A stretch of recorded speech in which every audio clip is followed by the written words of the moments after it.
Alors ici, on a du vocabulaire vraiment important de comprendre ces termes afin de les employer lors de notre cours de mathématiques. VIC numéro 1. Très important d'arrêter l'image ici.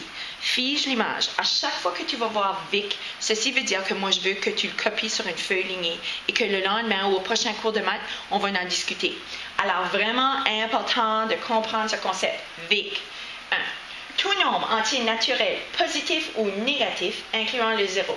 Alors, lorsqu'on parle des entiers naturels, on parle des positifs, on parle des négatifs et tout ce qui est à droite ou à gauche du zéro, en haut, au-dessus ou en bas, au-dessous du zéro.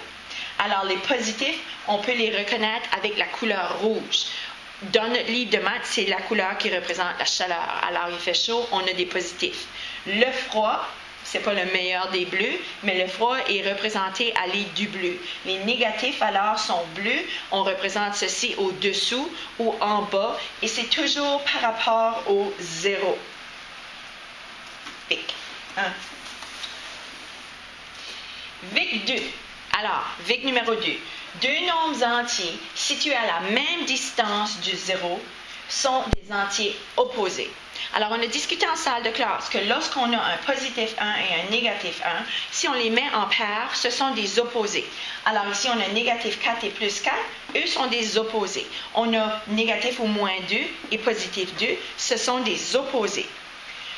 Dans le même souffle, il faut savoir que deux opposés, lorsqu'ils sont additionnés ensemble, donnent toujours la somme 0.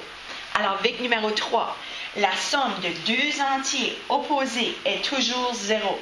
Alors ici, on a plus 7 plus moins 7, 0. Moins 3 plus 3, 0.